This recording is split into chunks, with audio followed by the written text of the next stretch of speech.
Kabilang nga din po doon sa narinig natin sa hearing ng Senate on Foreign Relations, Doc. Meron tayong wala tayong jurisdiction as a country, as a state, pero may jurisdiction sa isang individual. Kaya nga ito hinuli si dating Pangulong Rodrigo Duterte. At isa pa sa mga natuklasan natin doon, wala palang red notice ang dating Pangulo, kundi diffusion lamang at dadaan pa ito na maraming proseso pa at i-check, i-assess pa kung dapat bang talagang ituloy yung impeachment. At yung Interpol nga ay nabigla doon sa maagap, mabilis na response ng Philippine government patungkol nga dito sa kaso ng dating Pangulo. Well, I'm not a lawyer, pero ang nabanggit, halimbawa ng kaibigan kong abogado, isang kulig ko, is dapat munang tingnan sa korte natin dito. Although, sinasabi din ng ilang mga analyst na pwede naman na we put aside those things and then idiretso na doon. Pero kung titingnan mo, prudent requires. Ibig sabihin ba, nag-iisip tayo ba as a country, as a nation, as a generation of people na nag-iisip kung ano ang future sa bansa natin, how we project ourselves to the world. Pwede sanang i-resolve muna yung mga bagay, yung mga petisyon dito before ipadala si PRRD doon sa The Hague.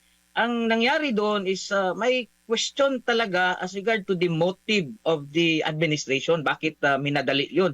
And nagmamanifest itong mga pagkakamali during nung hearing kahapon, because obviously parang nagtutulakan na sila at halos lahat is naghuhugas sa kamay na. And these things could have been avoided, Jade, and we could have done things better. Kasi paano natin i-project yung ating bansa sa mga kabataan natin ngayon? Is it really the case that we are this weak na hindi natin pwede ma-address ang mga bagay na ito on the basis of our judicial system? Kasi ang mangyari nito, yung ruling, sabi na ibang mga legal analysts ng Supreme Court, whatever the petition that have been filed doon sa korte will be moot. Hindi yan siya kikilalanin ng ICC, because ang ICC, kung titingnan mo, ito ay isang korte na dapat nagbibigay ng hustisya sa isang bansa, sa mga tao na kung saan ang sarili nilang bansa is unable to provide the same. Pero sa case natin, it could have been done here. And then, ano bang kinatatakot ng administration in that regard? So, meaning to say, parang si President Duterte is denied of his rights and our country stripped of its dignity, Jade. Opo, Doc. At isa nga din sa mga na-discovery natin na kahapon, doon po sa hearing, walang hindi group effort. Ano ba, parang nagtutulungan nga. Sabi, sinisisi ni SILG, di ba? Sabi niya, hindi niya sinasabing kasama itong mga nabanggit na mga pangalan, DND, si DOJ. So parang tinatanggi na may group effort ang Malacanang para nga dito sa pagkakaaresto kay dating Pangulong Duterte. Anong masasabi mo doon?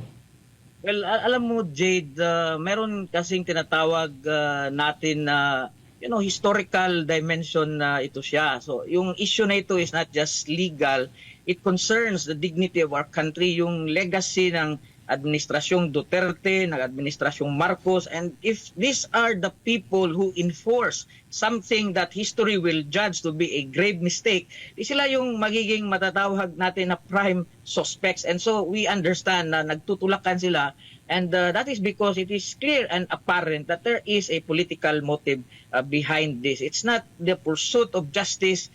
Kasi kung titingnan mo, if we want to give justice to the victims of AG case, if we, for instance, want to give justice to the victims of the crimes that a person is accused of, so titingnan mo yung rights ni former President Rodrigo Duterte, were they denied?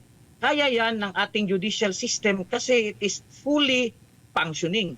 And so to admit na hindi siya functioning is to suggest that there is not only a failure of governance, there is also a failure of the state to enforce justice. Ibig sabihin ba, yung buong estado, hindi niya kaya ang isang tao na, actually sa ngayon, wala nang kapangyarihan, hindi na nakaupo, wala na masyadong influence. And so in that regard, it is obvious na it's political, it's not about justice, Jade. Masaklap nito, Doc, possible na ito'y magiging precedent sa mga susunod pa na mga pangyayari. Posible na palang ipakulong mo ang isang individual, lalo na kung kritiko, kalaban mo sa politika at may mga kaso, posible mong ipakulong ng ganun-ganun lang sa ibang bansa na hindi na dumadaan pa dito sa local court natin o haharap po sa judge natin, which is yan po yung kapaloob doon sa kanyang karapatan, Bill of Rights? Well, ngayon lang naman ito nangyari, Jade, and it's unique in our history because of the clash between two big political families. And well, if that is something that is to be expected, that is kung walang tawag natin na day of reckoning, walang backlash on the part of the Marcos administration. But history itself will, maniningil kung sino man ang may pananagutan with regard to what has happened in the past few days. Opo. Bago ko lang ipasa kay partner Admar, sa tingin po ninyo, Doc, dapat na iboto yung mga kandidato na sumuporta nga na maisuko yung dating Pangulong Duterte sa ICC?